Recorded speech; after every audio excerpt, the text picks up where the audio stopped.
কলকাতা পুরসভার মেয়র পদ থেকে ইস্তফা দিয়েছেন ফিরহাদ হাকিম। গত 5 জুন 2000 তিনি পদত্যাগপত্র জমা দিয়েছেন, যেটা আপাতত খবর। তবে যে চেয়ারে একটা সময় নেতাজি সুভাষচন্দ্র বসু এবং ডক্টর বিধানচন্দ্র রায়ের মতন শ্রেষ্ঠ মনীষীরা বসেছিলেন, সেই চেয়ার আজকে শূন্য। কেন এই আকস্মিক পদত্যাগ মন্ত্রী ফিরহাদ হাকিমের? ফিরহাদ হাকিম কেনই বা বললেন যে আমি কাজ করতে পারছি না, মানে তিনি কাজ করতে পারছিলেন না। আর আজকে এই ভিডিওতে আমি খতিয়ে দেখব আসল সত্যিটা কোনটা। একই সাথে তুলনা করব ইতিহাসের সেই মহানায়কদের সাথে, তাদের আদর্শ এবং তাদের ব্যক্তিত্ব নিয়ে আজকের কলকাতার পুরপ্রধানের কাজে। ভিডিওটা শেষ পর্যন্ত অবশ্যই দেখবে। নমস্কার বন্ধুরা, আমি সুপ্রিয় রয়েছি তোমাদের সঙ্গে। তোমাদের কাছে একটা রিকোয়েস্ট, আমাদের ইউটিউব চ্যানেলটা একটা সাবস্ক্রাইব করে দাও, ভিডিওটাকে একটা লাইক দাও। ভিডিওটা যদি ইনফরমেটিভ মনে হয় তাহলে অবশ্যই কমেন্টে তোমাদের মূল্যবান মতামতটা জানাবে। দেখুন, ফিরহাদ হাকিমের যে প্রেস কনফারেন্সে তোমরা দেখতে পেয়েছো, তার ইস্তফার আসল কারণ উনি যেটা বলছেন যে আমি সসম্মানে এই চেয়ার ছাড়তে চেয়েছি, কারণ আমি যেভাবে কাজ করতে চেয়েছিলাম তা সম্ভব হচ্ছিল না। কিন্তু এর পেছনে রয়েছে গভীর রাজনৈতিক প্রেক্ষাপট, সেগুলো আমি আসছি এক এক করে। তবে আমার কেন, গোটা জনগণের এখানে প্রশ্ন জাগতে পারে যে আমি সসম্মানে চেয়ার ছাড়তে চেয়েছি, সসম্মানে। আচ্ছা, যখন এক দলের কর্মী, বিধায়ক, সাংসদ, মন্ত্রী, নেতা মন্ত্রী, তাদের বিরুদ্ধে যখন এত অভিযোগ থাকে, সেখানে সসম্মান জায়গাটা কোথা থেকে আসে? হ্যাঁ, আমি যদি আজকের রাজনীতিতে যদি একটু পিছনে বাম আমলের 34 বছরের, আমি জানি 34 বছরের বাম আমলের অনেক কুকীর্তি আছে, সেগুলো তারা তখনকার দিনের যে বয়স্ক বাবা মায়েদের জেনারেশন, তারা কিন্তু বেশ ভালো করে জানে। আজকে হকার উচ্ছেদ নিয়ে অনেক কথা হয়, কিন্তু হকার উচ্ছেদ অনেকেই জানে না যে 1996 সালে হকার উচ্ছেদ হয়েছিল। তার নাম ছিল অপারেশন সানশাইন। হিন্দুদের রেখে দোকান ভেঙে দেওয়া হয়েছিল, রাসবিহারি থেকে শুরু করে এমন অনেক জায়গায়, কিন্তু তারা গার্ডেন রিচ, মেটিয়া বুরুজ এইসব জায়গায় হাত দিতে পারেনি। আজকে যখন বিজেপি ক্ষমতায় এসে একের পর এক অবৈধ দোকান, আর হ্যাঁ, আর একটা কথা আমি বলে রাখি, যদিও এই ভিডিওটা আমার হকার নিয়ে নয়, তবু একটা কথা বলে রাখি, চারিদিকে সবাই বলছে হকার উচ্ছেদ। হকার অ্যাকচুয়ালি কাদের বলা হয়? হকার বলা হয় তাদেরকে যারা ট্রেনে, বাসে, চলন্ত গাড়িতে উঠে কোনো জিনিস কম দামের মধ্যে বিক্রি করা হয়, তাদেরকে হকার বলা হয়, আমরা জানতাম। আর এখানে যাদেরকে উচ্ছেদ করার কথা চলছে বা ঘটনা উঠে আসছে, তারা হচ্ছে অবৈধ ব্যবসাদারী, মানে অবৈধভাবে যারা নির্মাণ করে ব্যবসা করছে। তবে হ্যাঁ, আমি এটা আগে ভিডিওতে বলেছিলাম, বা এটা নিয়ে আমি পরে ভিডিও অবশ্যই বানাবো, যে দোকান এতদিন ধরে নির্মাণ করেছিল, অবৈধ দোকান সরকারি জায়গায় এত বছরে, কেউ বলছে 30-40 বছর ধরে, কেউ বলছে 15 বছর ধরে, কেউ বলছে 3-4 বছর। তো তারা এত বছর যখন ব্যবসা করছে, তারা তাহলে একটা স্থায়ী দোকান করে নিতে পারলো না কেন লাইসেন্স প্রাপ্ত, সরকারকে ট্যাক্স দিয়ে? এই একটা প্রশ্ন। আরো একটা প্রশ্ন থেকে যায় যে এখানে বলে গরিব হকার, তবে হিসাব করলে দেখা যায় যে হকারদের, যারা অবৈধ ব্যবসাকারী, মানে যারা দোকানপাট নিয়ে সরকারি জায়গায় জুড়ে বসে আছে, তাদের আনুমানিক নাকি দিনে 2 থেকে 3 হাজার টাকা ইনকাম হয়। আর যারা একটু স্টাইলিশ, আমাদের মতন ছেলেমেয়েরা স্যুট বুট পরে, স্টাইলিশ জামা কাপড় পরে একটা 10,000 টাকার স্যালারির চাকরিতে তারা যোগ দেয়, তারা এসে দাঁড়ায় স্টেশনে যাবে বলে, কেউ চা খায় তাদের দোকান থেকে, কিন্তু তাদের পোশাক আশাক দেখে মনে হবে তারা বড় লোক না হকার। যাই হোক, সেটা আমি পরের বিষয়। এবার আমি কথা বলবো যে 2026 সালের বিধানসভা নির্বাচনে তৃণমূলের যে বিপর্যয়, সেটা নিয়ে যদি কথা বলি। পয়েন্ট নাম্বার 1, 2026 সালের মে মাসে হওয়া পশ্চিমবঙ্গের বিধানসভা নির্বাচনে তৃণমূল কংগ্রেসের বড়সড় একটা পরাজয় ঘটে, এটা অনেকেই জানে, এবং রাজ্যে ক্ষমতার বিপুল পরিবর্তন হয়। এর ফলে কলকাতা পুরসভায় 144টি ওয়ার্ডের মধ্যে 102টি ওয়ার্ডেই বিজেপি এগিয়ে যায়। তো এই যে দলের আভ্যন্তরীণ সংকট যেটা দেখা গেছে, নির্বাচনের হারের পর বিপুল সংখ্যাগরিষ্ঠতা নিয়ে বিজেপি জিতেছে। তো নির্বাচনের হারের পর তৃণমূল কংগ্রেসের ভেতরে তীব্র কোন্দল শুরু হয়। প্রায় 58 থেকে 60 জন বিধায়ক নিয়ে একটি বিদ্রোহী গোষ্ঠীও তৈরি হয়, যার ফলে দলের রাশ দুর্বল হয়ে পড়ে। দলের রাশ একবার দুর্বল হচ্ছে, একবার জোরালো হচ্ছে, নানান রকম খবর। তবে প্রশাসনিক ক্ষমতা অনেকটাই হ্রাস পেয়েছে রাজ্যের নতুন সরকার আসার পর। পুরসভা কমিশনের ক্ষমতা বৃদ্ধি পায় কমিশনারের, এবং ফিরহাদ হাকিমের অভিযোগ ছিল যে পুরসভাকে নিষ্ক্রিয় বা ডিফাংশনাল করে দেওয়া হচ্ছিল, ফলে স্বাধীনভাবে কাজ করার ক্ষমতা নাকি তিনি হারিয়ে মুখ্যমন্ত্রী মমতা বন্দ্যোপাধ্যায়ের অনুমতি নিয়ে পদত্যাগ করেন। এবার আমি যদি কথা বলি এই চেয়ারের ইতিহাস, ডক্টর বিধানচন্দ্র রায় এবং নেতাজি সুভাষচন্দ্র বসুকে নিয়ে। নেতাজি সুভাষচন্দ্র বসু এবং ডক্টর বিধানচন্দ্র রায়ের কথা অনেকেই হয়তো জানে না, যে মানে অনেকের মনে প্রশ্ন জাগতে পারে যে ফিরহাদ হাকিম বারবার এই চেয়ারের মর্যাদার কথাও বলছিলেন, কারণ এই চেয়ারের ইতিহাস কোনো সাধারণ রাজনৈতিক পদের নয়। একটা কথা মাথায় রাখতে হবে, আজকে এই যে নেতা মন্ত্রী সব চুনোপুটি, কিন্তু চিত্তরঞ্জন দাস যখন প্রথম মেয়র হয়েছিলেন তখন নেতাজি ছিলেন কলকাতার পুরসভার চিফ এক্সিকিউটিভ অফিসার, মানে সিইও। পরবর্তীতে 1930 সালে নেতাজি নিজে কলকাতার মেয়র হন। এবার ডক্টর বিধানচন্দ্র রায়ের কথা যদি বলি, আধুনিক বাংলার রূপকার ডক্টর বিধানচন্দ্র রায়ও 1931 থেকে 1933 সাল পর্যন্ত পর পর দুবার কলকাতা মেয়রের পদ অলঙ্কিত করেছিলেন। এবার তাদের আদর্শ কি এখনকার নেতা মন্ত্রীদের মতন ছিল? সে যুগে এই চেয়ার কোনো ক্ষমতা প্রদর্শনের জায়গা ছিল না, এটি ছিল দেশ সেবা এবং ব্রিটিশদের বিরুদ্ধে লড়াইয়ের একটি বড় মাধ্যম। মানে মোদ্দা কথা হচ্ছে, নেতাজি সুভাষচন্দ্র বসুর মধ্যে যে জিনিসটা ছিল সবসময় প্রকৃত দেশ সেবা। তিনি দেশের জন্য সর্বস্ব বিলিয়ে দিয়েছিলেন। কোনোদিনই লুটে পুটে সব নেব, দেশকে ভিখারি বানাবো, গরিব জনসাধারণদের বিপর্যস্ত করবো, এমনটা তার ওনার মেন্টালিটিতে ছিল না।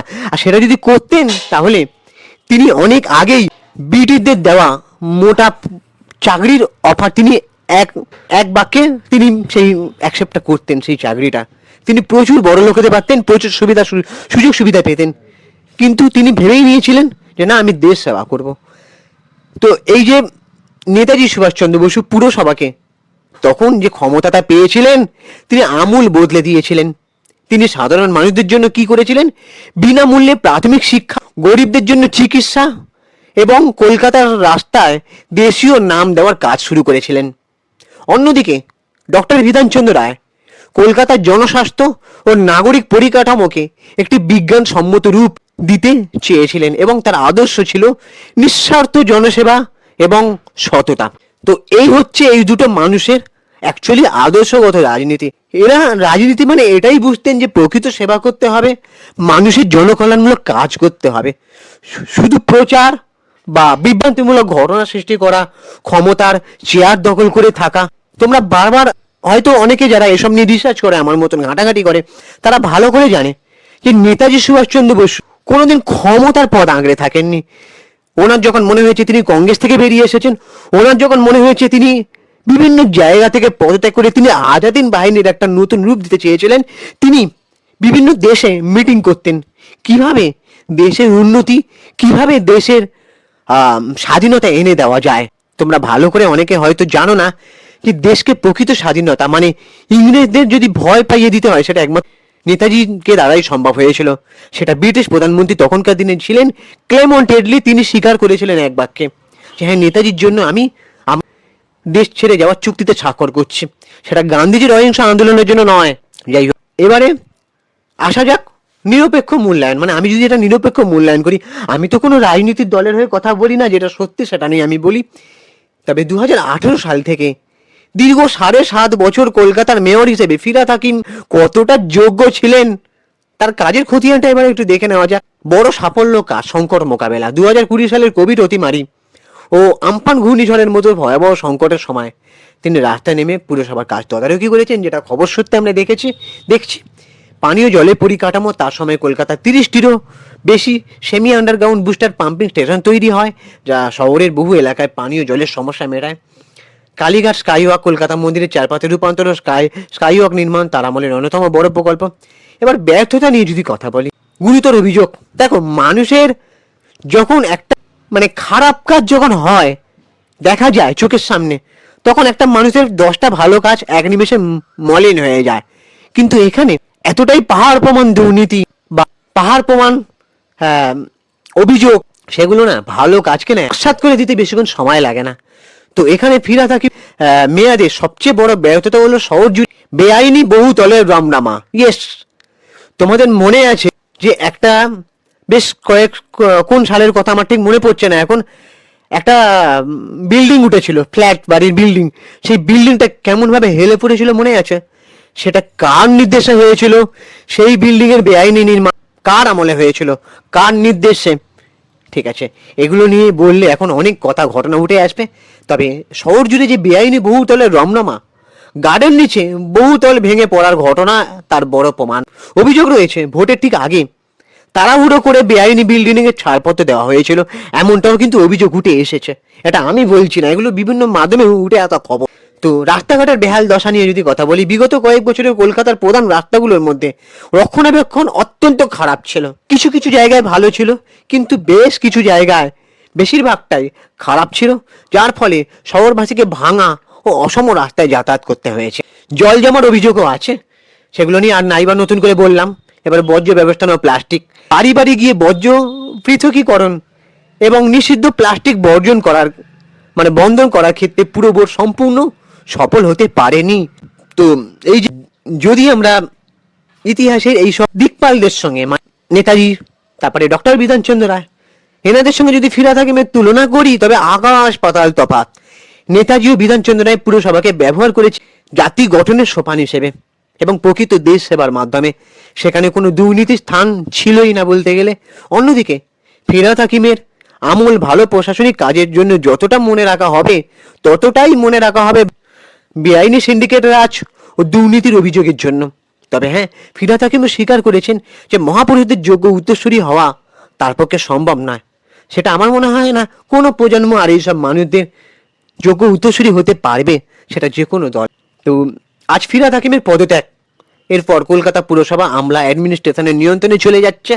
2026 সালের ডিসেম্বরে হয়তো পুরসভার নতুন নির্বাচন হবে, কিন্তু প্রশ্নটা চেয়ারের নয়, প্রশ্নটা হচ্ছে কোটি কোটি মানুষের পরিবারে। এই যে এত বছর ধরে দুর্নীতি, এত বছর ধরে এইসব মানুষের দায়গুলো না আর কেউ নিতে চায় না, সে যেই হোক না কেন।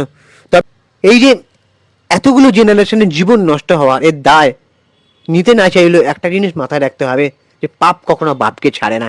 ঘরে ঘরে আমরা খবর খুললেই, এমনকি ফেসবুকে স্ক্রল করলে যে নিউজ দেখতে পাচ্ছি, কেউ না কেউ জেলে যাচ্ছে, কাউকে না কাউকে দুর্নীতির অভিযোগে ধরা হয়েছে, কারণ মাথায় ডিম ভাঙা হচ্ছে, পচা ডিম ছোড়া হচ্ছে, কাউকে রাস্তায় পাবলিক হেনস্থা করছে।